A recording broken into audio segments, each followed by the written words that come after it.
Hi, I'm Paul Gill. I'm just sharing this video on my hypnotherapy page because since last week I was on Ireland AM last Friday morning doing dream interpretation, and I had to drive from Dublin all the way to Galway after that, and I had to pull over the car so many times with people ringing me, texting me, congratulating me on being on that slot on telly, but also sharing their dreams and wondering what their dreams meant.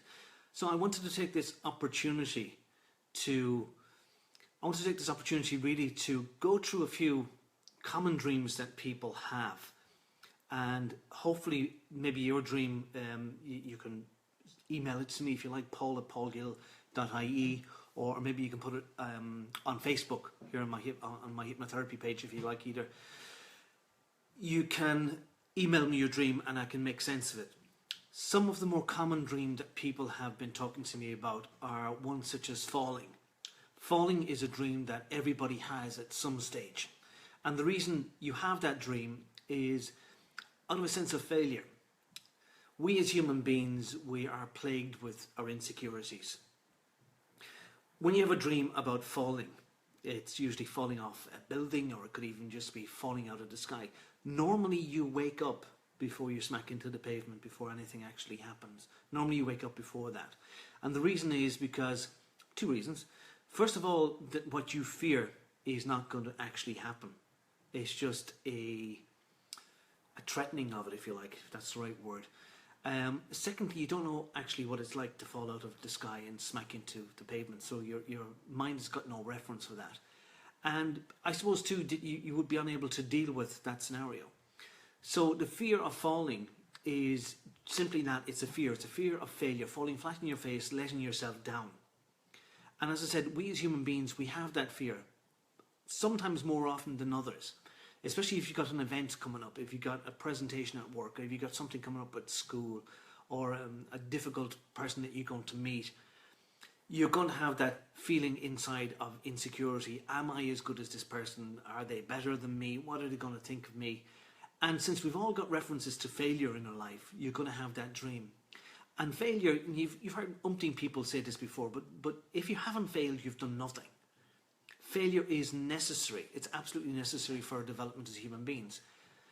The example that I often talk about is a little child, a little boy, a little girl, going along on its bum, on its hands and knees, crawling along the floor. And one particular day, the baby will stand up on its two hind legs and start to waddle across the floor and begin to walk. And what happens? Well, it falls. It might fall slump on its bum, or it might fall flat on its face, or it might fall and smack off the coffee table. And the parents, being responsible people, will say, don't try and do that again. You've tried to do that, didn't work out. But what parents do that? Parents don't really do that at all. Parents will stand back and let their kids fall. Let them not so much come to harm, but let them persevere and make their mistakes and get through. I'm just getting somebody to text me. I've got my phone sideways, so I'm going to look at my phone sideways to read some of these. Okay, a couple of people on there. Great. No questions as yet.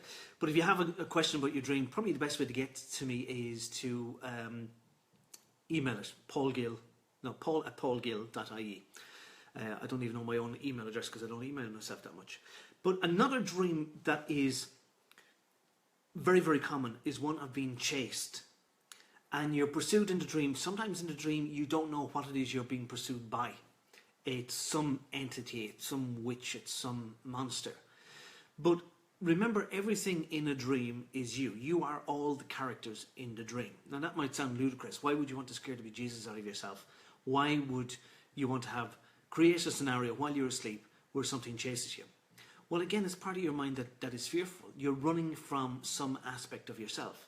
And there's always some aspect of yourself that you don't like. Because there's no such thing as a perfect person. Sure, there's people out there who think that they're perfect, but who wants to be like them? So we all have our inadequacies, and we all have that part of us that we cover up and we don't want the world to see. And what you resist the most comes out in your dreaming. Now, somebody asked me, and again I said it on television last week, why is it important that you dream? And why is it important more so that you remember your dreams? And the reason it's important that you remember your dreams is that we sleep for approximately a third of our lives. So no matter what age you live to be, 70, 80, 100, you could spend up to 30 years or more sleeping. Now, if you break that down to a daily basis, what if during the day you had 7 or 8 hours of that day, say from 12 o'clock until 7 in the evening, where you had no memory of what happened? Would you be concerned? Well, of course you would. Why is it any different when you're asleep?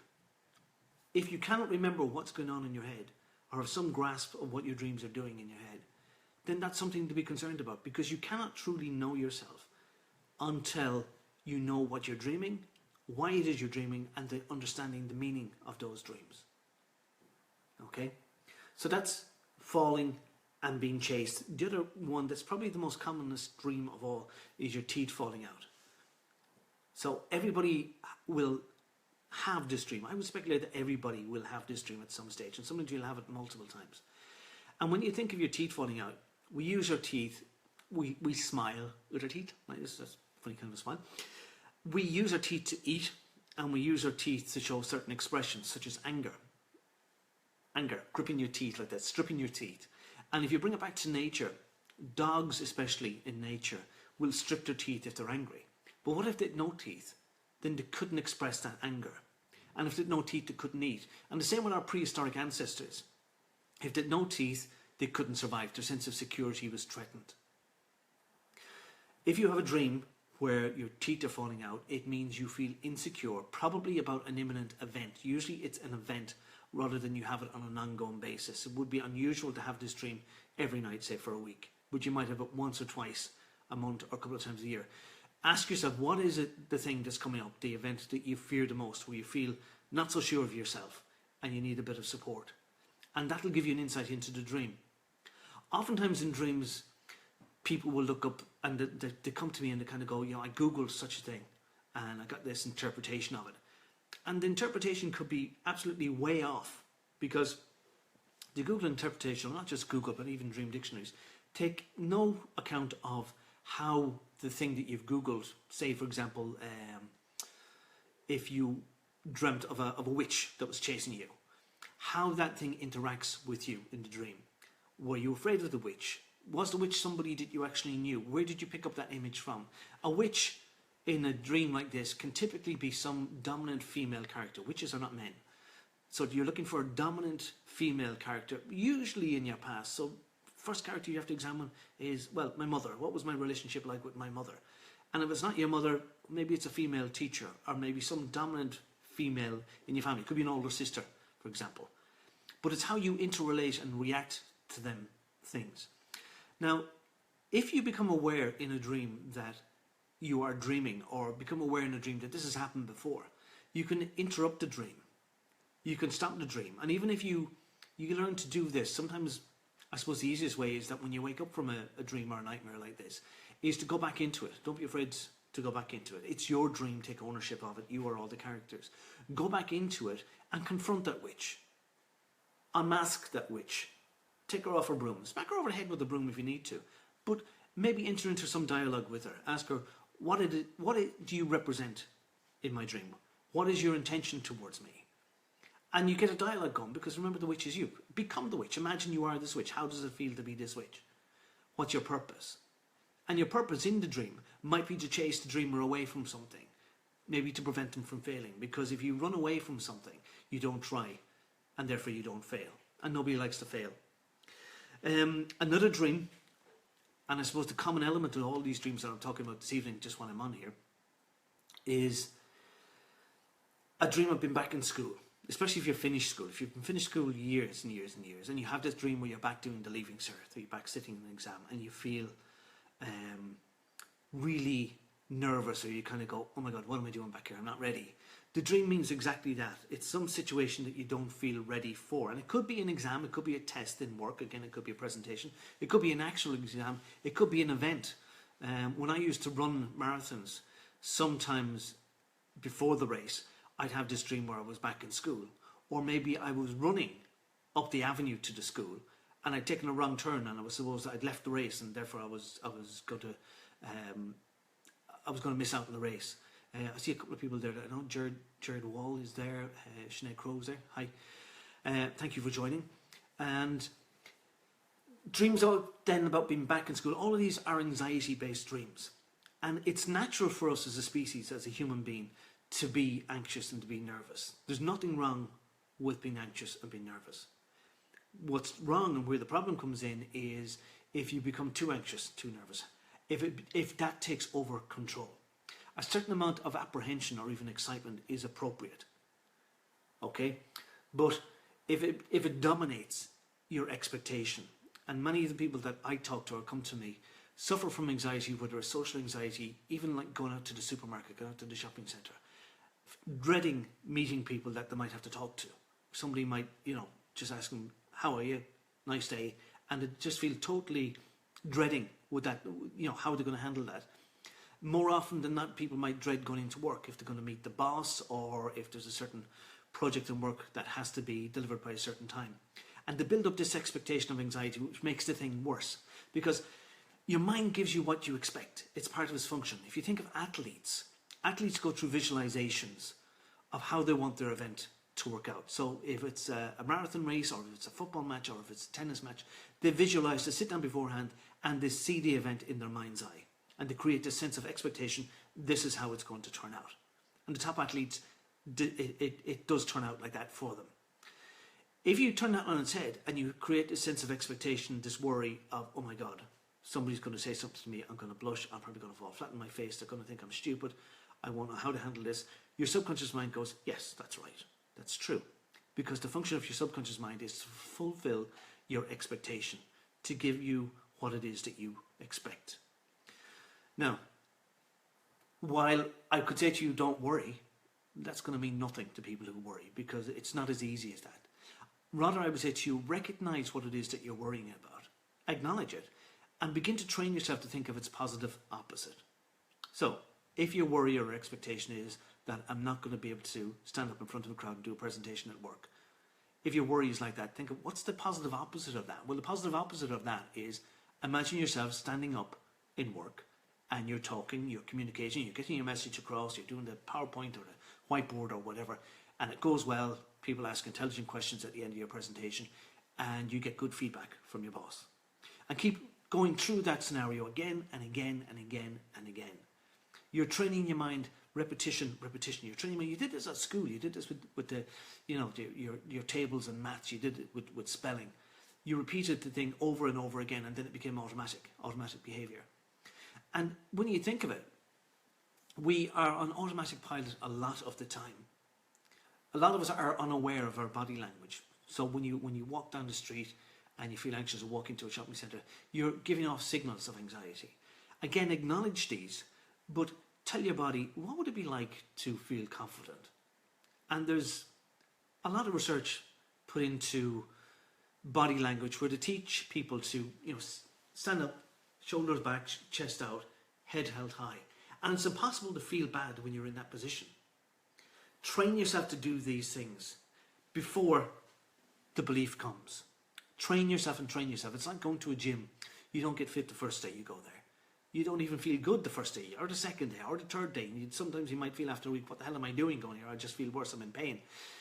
It's the same with your mind. You need to constantly train it and train it and train it. Now, I've trained my mind over the years, not only to be able to remember my dreams, but also to do a diagnostic of my dream even while I'm in it. Don't worry if you can't do that. But if you train your mind to remember your dreams by putting a pen and paper beside your bed, writing down your dreams, okay, you create an expectation in your mind that this is automatic behavior that I'm going to do again and again and again. And you would be surprised at how easy it becomes for you to write down your dreams. And then you'll be surprised if you, especially if you sit down maybe with somebody that you trust, a friend or whatever, and you reread your dreams. The two of you will see common elements in all those dreams. You see a thread going through the dreams. And it takes that sometimes to actually read your dream out loud to get an interpretation of it. I do that sometimes if I'm having difficulty with a particular dream of my own. I might ring a good friend of mine and get on the phone and say, I had this dream last night, Martin, and I start telling him about it. I don't know what it means. And I think, boom, the meaning just pops in, and it's so evident, it's so obvious. Once you've created a habit of remembering your dreams, then you begin to dissect your dreams. Notice all the common characters. If there's a lot of characters that are out for no good in the dream, whether they're people that you end up fighting in your dream, people that end up stalking you or chasing you, or whatever, people who push you off buildings when you fall flat on your face. Notice if they've all got a common element.